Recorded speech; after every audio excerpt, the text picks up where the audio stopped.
Hello student, আজকে আমাদের routine অনুযায়ী এখন রাষ্ট্রবিজ্ঞানের ক্লাস আছে। আর আমরা একদিন টেক্সট বই পড়ি, একদিন প্রশ্ন উত্তর আলোচনা করি।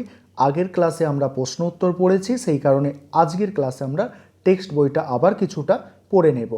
আর তোমাদের প্রণব কুমার দালালের যে টেক্সট বইটা সেটাই আলোচনা হচ্ছিল, তোমরা জানো। আর আজকে আমরা এই টেক্সট বইয়ের যে টপিকগুলো পড়ব সেগুলো হচ্ছে জাতীয় শক্তির মনস্তাত্ত্বিক উপাদান, জাতীয় শক্তির পরিমাপ যোগ্যতা, আন্তর্জাতিক রাজনীতিতে ক্ষমতার গুরুত্ব, আর হচ্ছে জাতীয় স্বার্থের সংজ্ঞা। এই কটা টপিক আজকে আমরা টেক্সট বই থেকে পড়ে বুঝে নেব। দেখো, প্রথমে আসছি, দেখো জাতীয় শক্তির মনস্তাত্ত্বিক উপাদান। এইটা আমরা প্রথমে বুঝে নিই যে জাতীয় শক্তির মনস্তাত্ত্বিক উপাদানটা কী জিনিস। দেখো, জাতীয় শক্তির ক্ষেত্রে মনস্তাত্ত্বিক উপাদানের গুরুত্ব অপরিসীম। মনস্তাত্ত্বিক উপাদানের মধ্যে পড়ে জাতীয় চরিত্র, জাতির নৈতিক শক্তি ও আত্মবিশ্বাস, জাতির নৈতিক শক্তি ও আত্মবিশ্বাস, আন্তর্জাতিক মর্যাদা বা ভাবমূর্তি ইত্যাদি। এইগুলো হচ্ছে মনস্তাত্ত্বিক উপাদান। এবারে দেখো, প্রথমে জাতীয় চরিত্র। জাতীয় চরিত্রটা কি সেটা এবারে দেখো। বলছে ন্যাশনাল জাতীয় চরিত্র, এটা ইংরেজিতে লেখা আছে ন্যাশনাল ক্যারেক্টার, এটা না জানলেও আমাদের হবে। দেখো, একটি দেশের ক্ষমতা তার জাতীয় চরিত্রের ওপর অনেক অংশে নির্ভরশীল। এক এক দেশে এক এক ধরনের জাতীয় বৈশিষ্ট্য থাকে। যেমন ইংল্যান্ড ও আমেরিকাবাসীরা যেখানে ব্যক্তিগত উদ্যোগ ও প্রচেষ্টার ওপর জোর দেয়, জার্মান ও রাশিয়ার নাগরিকরা সেখানে রাষ্ট্রীয় উদ্যোগ ও রাষ্ট্রীয় কর্মপ্রচেষ্টার ওপর বেশি জোর দেয়। ভালো করে শোনো, অনেক কিছু জানতে পারবে, শিখতে পারবে, ঠিক আছে। তারপর কি বলছে দেখো, কঠোর নিয়মানুবর্তিতা, দেশপ্রেম জার্মানিদের চারিত্রিক বৈশিষ্ট্য। আবার কর্মে একাগ্রতা জাপানিদের চারিত্রিক বৈশিষ্ট্য। তবে জাতীয় চরিত্রের অবদান পরিমাপযোগ্য নয়। সামাজিক ও অর্থনৈতিক অবস্থার পরিবর্তনের সঙ্গে সঙ্গে চরিত্র অনেকখানি পরিবর্তিত হয়। দ্বিতীয় বিশ্বযুদ্ধের সময় হিটলারের নেতৃত্বে জার্মান জাতির মধ্যে যে দৃঢ় মনোবল দেখা দিয়েছিল, প্রথম বিশ্বযুদ্ধের সময় তা দেখা যায়নি। ভিয়েতনামের মতো এক ক্ষুদ্র দেশ তার জনগণের স্বাধীনতাকামী জাতীয় চরিত্রকে সম্বল করে মার্কিন যুক্তরাষ্ট্রের মতো একটি শক্তিশালী সাম্রাজ্যবাদী দেশকে পরাজিত করেছিল। তারপরে কি বলা হচ্ছে দেখো, জাতির নৈতিক শক্তি। পরের পয়েন্টটা এখানে কি বলা হচ্ছে, কোনো দেশের জনগণের নৈতিক দৃঢ়তা ও আত্মবিশ্বাসের ওপর সেই দেশের শক্তি ও সমৃদ্ধি অনেকাংশে নির্ভরশীল। নৈতিক দৃঢ়তা ও আত্মবিশ্বাস জনগণকে দেশের জন্য সংগ্রাম করতে এবং দেশের কল্যাণে জীবন উৎসর্গ করতে উদ্বুদ্ধ করে। দ্বিতীয় বিশ্বযুদ্ধের ধ্বংসাবশেষ থেকে জাপান, জার্মানি প্রভৃতি দেশগুলি যেসব অল্প দিনের মধ্যে দেখো, দ্বিতীয় বিশ্বযুদ্ধের ধ্বংসাবশেষ থেকে জাপান, জার্মানি প্রভৃতি দেশগুলি যেভাবে অল্প দিনের মধ্যে পুনরুত্থান করে তা নিঃসন্দেহে নজিরবিহীন।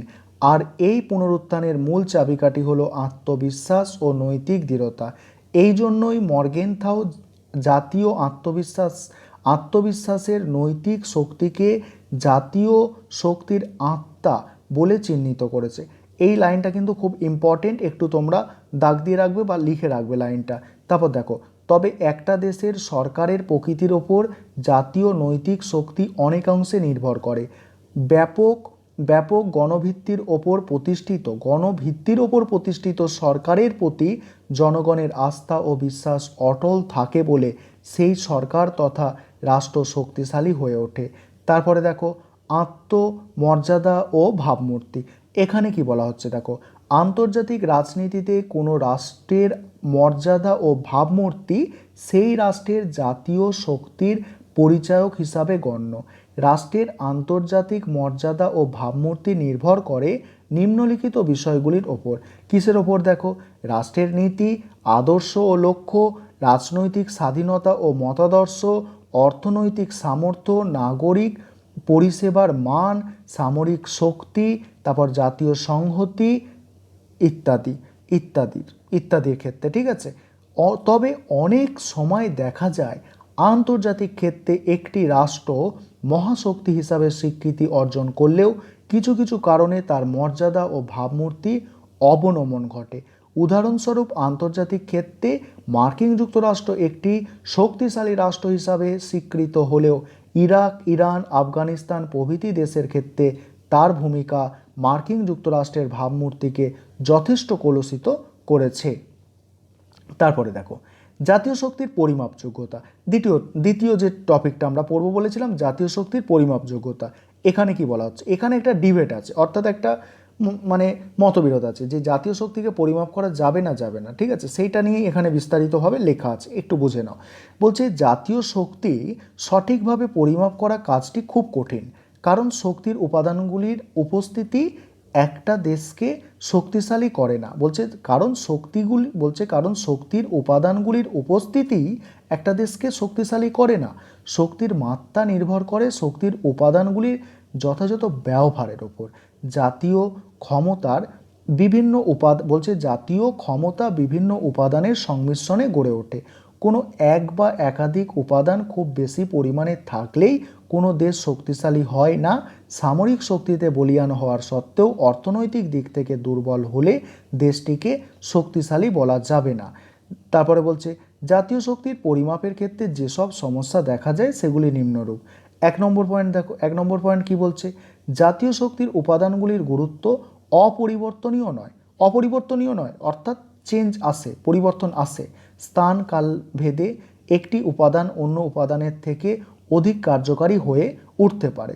উদাহরণস্বরূপ আগে কয়লার যে গুরুত্ব ছিল এখন তা নেই, এখন তার স্থান দখল করেছে পেট্রোলিয়াম। অতীতে ইংলিশ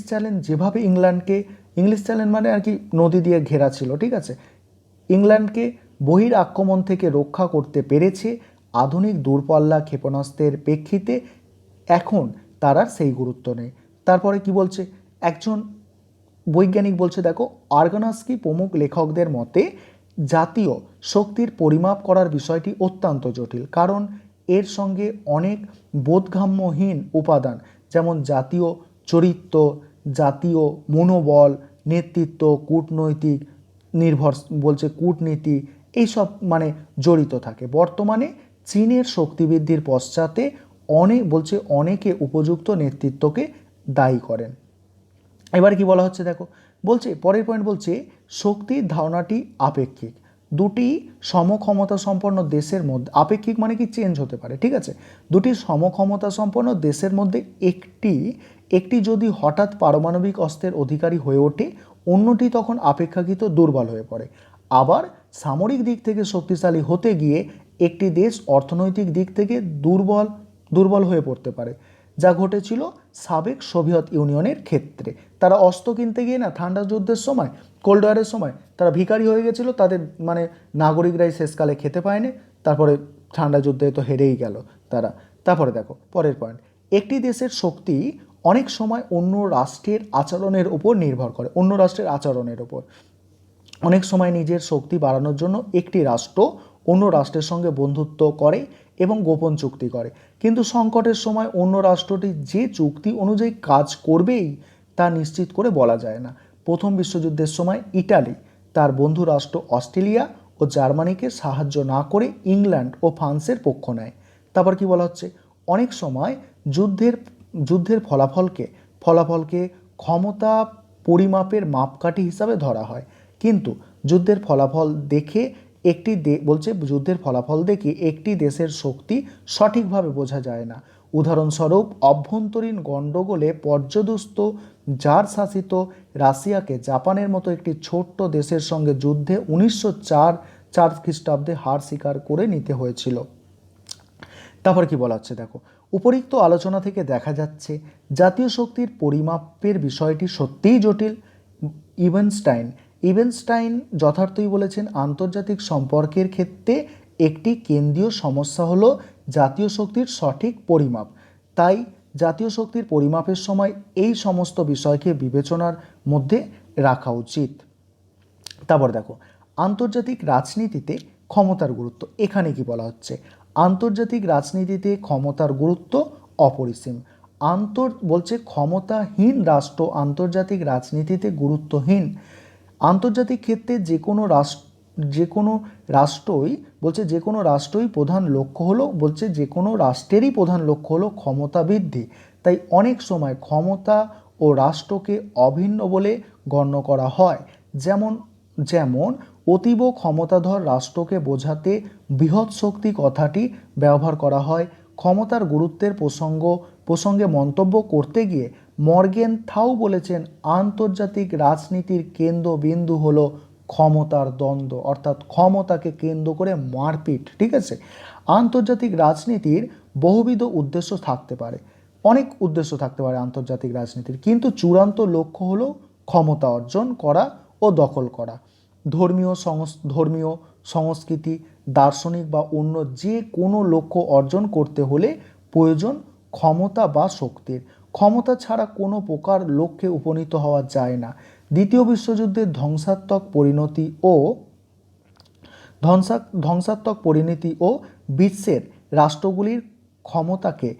বিশ্বের রাষ্ট্রগুলিকে ক্ষমতা বৃদ্ধির প্রতিযোগিতা থেকে বিরত করতে পারেনি।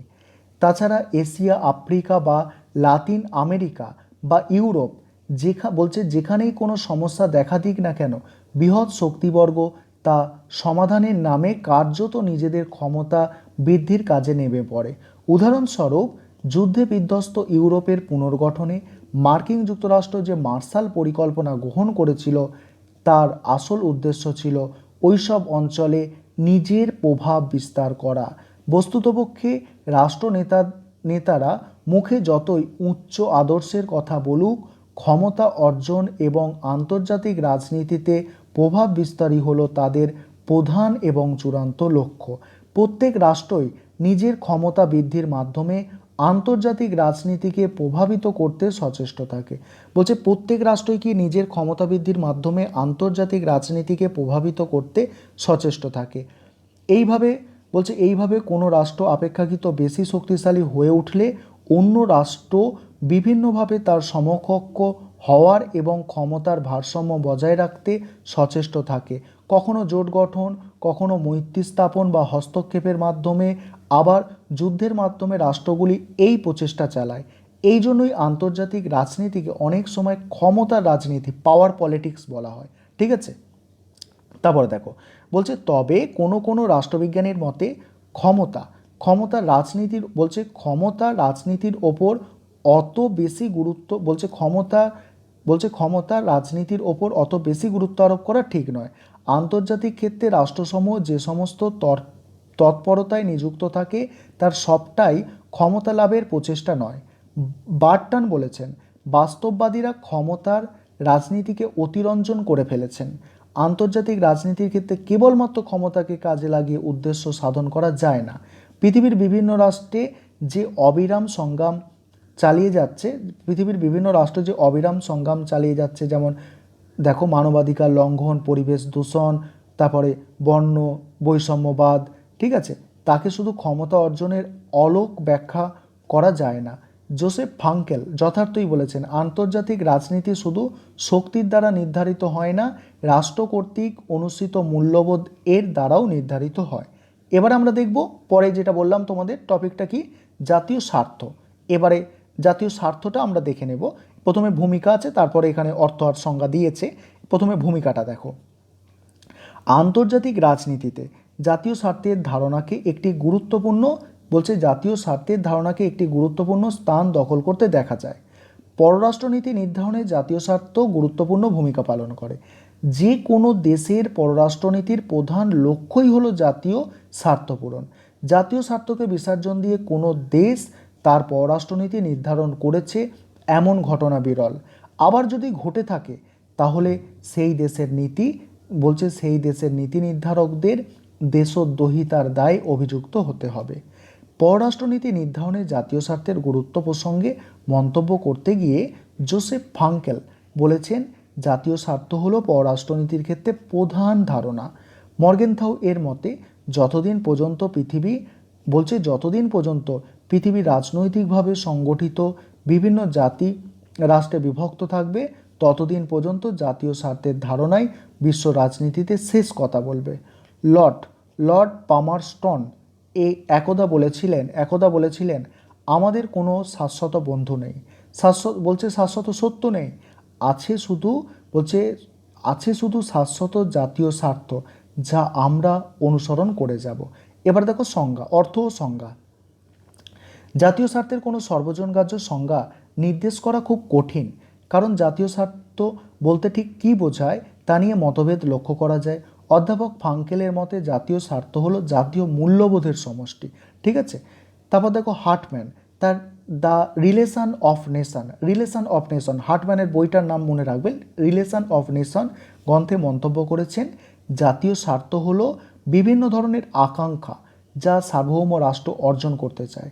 বিভিন্ন রাষ্ট্রের আকাঙ্ক্ষা এক নয়, তাই জাতীয় স্বার্থও এক নয়। আবার সময়ের পরিবর্তনের সঙ্গে সঙ্গে স্বার্থও পরিবর্তিত হয়ে যায়।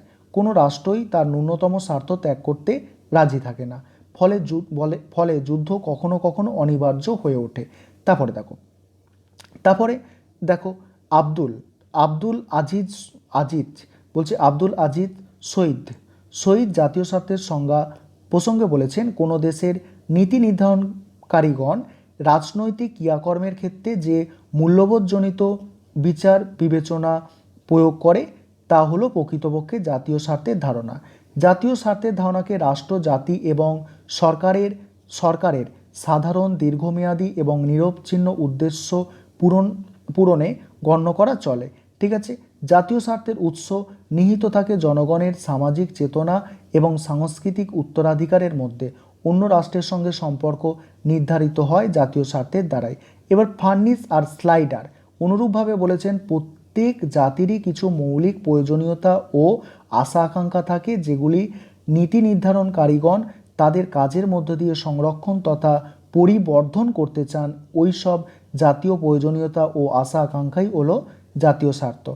সবাইয়ের সংজ্ঞা পড়ার দরকার নেই। এবারে এখানে এটা পড়বে পল সিবিউরি কি বলেছেন। পল সিবিউরি দুটো দিকে বলেছেন, আর পল সিবিউরির গ্রন্থটার নাম পড়বে পাওয়ার, ফ্রিডম অ্যান্ড ডেমোক্রেসি গ্রন্থ।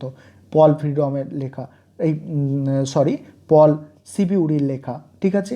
পাওয়ার, ফ্রিডম আর কি ডেমোক্রেসি গ্রন্থে জাতীয় স্বার্থের দুটো ধারণা ব্যাখ্যা করেছেন। এক কি, আদর্শ স্থাপনকারী অর্থে জাতীয় স্বার্থ হলো কয়েকটি উচ্চ আদর্শের সমষ্টি। দ্বিতীয়ত, বর্ণাত্মক অর্থে জাতীয় স্বার্থ বলতে সেই সব উদ্দেশ্যের সমষ্টিকে বোঝায় যা প্রতিটি রাষ্ট্র তার প্রতিনিধিদের মাধ্যমে নিরন্তর অনুসরণ করে। এবারে দেখো, উপরিক্ত সংজ্ঞাগুলির ভিত্তিতে জাতীয় স্বার্থের একটি সর্বজনগ্রাহ্য সংজ্ঞা দেওয়া যেতেই পারে এইভাবে। এটা তোমরা কিন্তু খাতায় লিখে রাখতে পারো, ছোট প্রশ্ন 1 নম্বরের এসএকিউ হিসাবে। জাতীয় স্বার্থ কাকে বলে সেই প্রশ্নটা আর কি।